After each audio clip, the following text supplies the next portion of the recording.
Good morning বন্ধুরা, আপনারা কেমন আছেন? আশা করি ভালো আছেন। আমরাও আমাদের বাড়িতে বেশ ভালোই রয়েছি। আর সোমাসন্ডির আরেকটা নতুন ব্লগে আপনাদেরকে অনেক অনেক স্বাগত। আমি সোমা, আপনাদের জন্য নিয়ে এসেছি আরেকটা নতুন ব্লগ।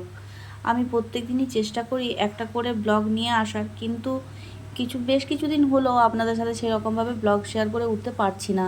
বাড়িতে প্রচুর চাপ হয়ে গেছে। আসলে একটা আমি পার্লার আবার নতুন করে ওপেন করেছি, যেখানে সময় দেওয়া, ছেলেকে দেখা, মেয়েকে দেখা, তারপর বাড়ির সমস্ত কাজ করা, এর মধ্যে আবার ভিডিও আপলোড করা আমার একটু চাপের হয়ে উঠেছে, যার কারণে আপনাদের সাথে সেরকমভাবে আর কাটিংয়ের ব্লগগুলো দিয়ে উঠতে পারছি না।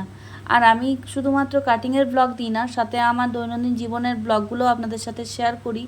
আসল ব্যাপারটা হচ্ছে, ছেলে তো বড় হচ্ছে প্রতিনিয়ত, কিন্তু ওর ছবিগুলো না সেই রকমভাবে কোথাও আমি মানে মজুত করে রাখতে পারছি না, যে পরবর্তীকালে ও যখন বড় হবে সেই জিনিসগুলো আমি বের করে দেখতে পারবো।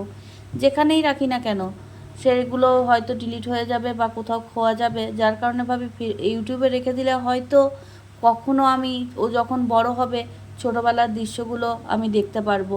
তার কারণেই কিন্তু আমি আমার ডেলি লাইফটা আপনাদের কাছে তুলে ধরারও চেষ্টা করি। আর আমার ছেলের বয়সটা, মেয়ের বয়সটা যেরকম রয়েছে সেইগুলো যেন পরবর্তীকালে দেখতে পারি, সেগুলো দেখার জন্য কিন্তু বিশেষ করে ব্লগটা আমার শেয়ার করা। তো আজকে অবশ্য আমার একটা কাজেরই ব্লগ দিয়েছি, যাতে করে আপনারা যারা আমার কাটিংয়ের ব্লগগুলো দেখতে পছন্দ করেন, তারা যাতে করে আমার কাটিংগুলো খুব সহজেই বুঝতে পারেন, তার কারণে কিন্তু আমি সেইভাবেই কাটিংগুলো দেওয়ার চেষ্টা করি। তো আজকে আমি শেয়ার করব আপনাদের সাথে, আমি একটা ইউ কাট নিয়ে এসেছি, যে ইউ কাট কীভাবে সহজে করা যায়। তো দেখুন, আমি ইউ কাট করার জন্য প্রথমেই চুলটাকে ভালো করে জলে স্প্রে করে নিয়েছি। তারপর চুলটাকে ভালো করে জটটাকে ছাড়িয়ে নিয়ে পুরো চুলটাকে 3 ভাগে ভাগ করে নিয়েছি।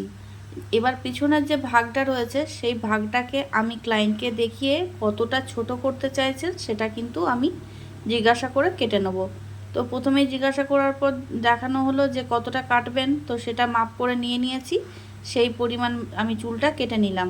তো চুলটা দেখতে পাচ্ছেন, ওনার যতটা লেন্থ রাখবেন ততটা কিন্তু আমি কেটে নিয়েছি। অবশ্য যতটা লেন্থ বলেন তার থেকে আমি একটু কম করেই কাটি, কারণ একটু সেট করার সময় কিন্তু চুলটা একটু ছোট হয়। আর এবার দুই পাশ থেকে একটু একটু করে চুলটা নিয়ে আমি সামনে থেকে নিয়ে দেখুন কাঁধ বরাবর আমি এটা সমানভাবে কেটে নেব। তাহলে আমার এখানেও একটা গাইডলাইন বেরিয়ে যাবে, আর যেটা উনি লেন্থ চেয়েছেন সেটাও আগে আমি গাইডলাইন নিয়ে নিয়েছি। তাহলে আমার দুটো মাপ হয়ে গেল। এরপর সিঁথি বরাবর করে আমি চুলটাকে দুভাগে ভাগ করে নেব। আর দুভাগে ভাগ করার পর সামনের যে মাপটা নিয়েছি আর উনি যে মাপটা বলেছেন সেই মাপটাকে আমি সমানভাবে করে নিয়ে আর কাটিংটা করে নেব। তো দেখতে পাচ্ছেন আমি চুলটা কিভাবে ধরছি। আসল ব্যাপার, উনি একটু ডিপ ইউ করতে চাইছেন, যার কারণে একটু ইউয়ের সাথে যেন একটু ভলিউমটা বাড়ানোর জন্য আমি একটু লেয়ারের মতো করে ইউটাকে কাটার চেষ্টা করছিলাম, যাতে করে চুলটাতে সেরকম ভলিউম ছিল না। তো ওনার চুলটাতে যদি আমি একটু ভলিউম ক্রিয়েট করতে চাই, তাহলে একটু যদি স্টেপ থাকে তাহলে চুলটা একটু ভলিউমটা দেখতে ভালো লাগবে। আর যদি আমি শুধুমাত্র ইউ করে ছেড়ে দিতাম তাহলে কিন্তু সেই রকমভাবে লুকটা আসতো না। তার কারণে কিন্তু আমি একটু সামনে বেশি করে নিয়ে গিয়ে পরে আর চুলটা কাটার চেষ্টা করলাম। তো দেখতে পাচ্ছেন পেছনের চুল আর সামনের যে চুলটা কাটা হয়েছিল সেটা নাপ বরাবর আমি একটু ভালো করে সমান করে কেটে নিলাম। তো দেখতে পাচ্ছেন খুব সহজেই কিন্তু এই ইউ কাটটা করা যায়। তো ভাবলাম যখন আমি এইভাবে ইউ কাটটা করি আপনাদের সাথেও শেয়ার করি, যাতে করে আপনারাও বেশ সুন্দরভাবে ইউ কাটটা করতে পারেন। আর এইভাবে কাটলে পরে না কোনো রকম মাপের ভুলচোক হওয়ার কোনো সম্ভাবনাই থাকে না, আর বেশ সুন্দরভাবে কাটিংটাও হয়ে যায়। তো আমি যখনই ডিপিও আসে আমি এরকমভাবেই চেষ্টা করি কাটার। অবশ্যই ইউ কাট করার প্রচুর পদ্ধতি রয়েছে, প্রচুর রকমভাবে কিন্তু ইউ শেপ করা যায়। আমি কিন্তু এইভাবে করি, তাতে কিন্তু আমার কাটিংটা খুব সহজেই হয়ে যায়, খুব জলদিও হয়ে যায়। আর দেখতেও বেশ ভালো লাগে, মনে হয় যেন একটু স্টেপ ভাবও রয়েছে প্লাস ইউও রয়েছে, তাতে ক্লায়েন্টের একটু খুশিও হয়। চুলের ভলিউম আসলে কার না ভালো লাগে না। আর এখনকার যা চুল ওঠার প্রবলেম হয়েছে মানুষের মধ্যে, ছোট থেকে বড় শুধুমাত্র সবার মুখে শোনা যাচ্ছে যে চুল উঠছে। আর চুল ওঠাটা খুব স্বাভাবিক ব্যাপার হয়ে গেছে, প্রায় প্রত্যেকেরই চুল উঠছে। তবে আমি যেরকমভাবে চুলটাকে ট্রিটমেন্টে করে রাখি সেরকম হলে পরে কিন্তু মানুষজনের চুল ওঠাটা একটু কম হবে। আমি কি করি, আমি একটা নারকেল তেলের মধ্যে কিছু পরিমাণ মেথি দানা নিয়ে নিই, মেথি দানাটাকে একটু ভালো করে ফুটিয়ে নিই, তারপরে সেই তেলটাকে একটু ঠান্ডা করে তারপর চুলের মধ্যে লাগাই। তাতে কিন্তু চুল ওঠাটা অনেকটাই কমে যায়। তো আপনারাও এটা ট্রাই করতে পারেন। আর এই যে দেখতে পাচ্ছেন চুলটা আমি শুধু একেবারে কেটেছি, কিন্তু দেখুন কত সুন্দরভাবে ইউ শেপটা চলে এসেছে।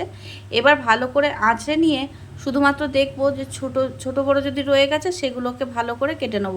আর আজকে যিনি চুল কাটতে এসেছেন ওনার কিন্তু স্ক্যাল্পটা প্রচুর অয়েলি হয়েছিল। তো আমি বললাম যে চুলটা শ্যাম্পু করিয়ে দিই, তো উনি বললেন না আমি শ্যাম্পু আজকে আর করব না, তুমি অন্য দিনে আসবো, যদি ছোট বড় থাকে তো তুমি আমার একটু দেখে নিও। তো এইরকম আমাদের হামেশাই হতে থাকে, কেউ না কেউ আসে হয়তো তেল একটু থেকেই যায়, তো তারা কিন্তু আর শ্যাম্পু করতে চান না, তখন এইভাবেই চুলটা কেটে দিতে হয়। তো দেখতে পাচ্ছেন চুলটা আরেকটু হয়তো শ্যাম্পু থাকলে সেরকমভাবে শেপটা আরও বেশ ভালো সুন্দরভাবে বোঝা যেত। তো এখন যেহেতু একটু তেল রয়েছে তাই বলে একটু কেমন কেমন যেন লাগছে। তো বুঝতে পারছেন কিন্তু শেপটা কিন্তু কোনো রকমভাবে খারাপ হয়নি, দেখতে বেশ ভালোই লাগছে। জানেন তো ভিডিওটা বেশ কিছুদিন ধরে বানানো রয়েছে, আর শুধু এটা না, কয়েকটা ভিডিও বেশ আমার ড্রাফটে পড়ে রয়েছে, কিন্তু আপনাদের সাথে শেয়ার করে উঠতে পারছি না। আসলে ব্যাপার কয়েকটা দিন ধরে এতটাই মনটা খারাপ ছিল যে ভেবে উঠতে পারছিলাম না যে এই সময়টাতে কোনো রকম ব্লগ দেওয়াটা ঠিক হচ্ছে কি না। কিন্তু আবার চিন্তা করলাম যে না, ব্লগটা একটু দিই, মনটাও একটু ভালো লাগবে। বেশ কিছুদিন ধরে শুধুমাত্র সোশ্যাল মিডিয়ার মধ্যে মুখ গুজে বসে রয়েছি, কখনো ইউটিউবে কখনো ফেসবুকে, যে কোনো রকম কোনো খবর পাই কি না, যে আরজি করের কাণ্ডটা হয়েছে সেখানে কোনো অপরাধী ধরা পড়লো কি না, তাদের কোনো শাস্তি হলো কি না, কিন্তু কোনো রকমভাবে কোনো রকম কোনো কিছু খবর সেরকম পাচ্ছি না, যাতে করে মনের মধ্যে একটু শান্তি পাবো।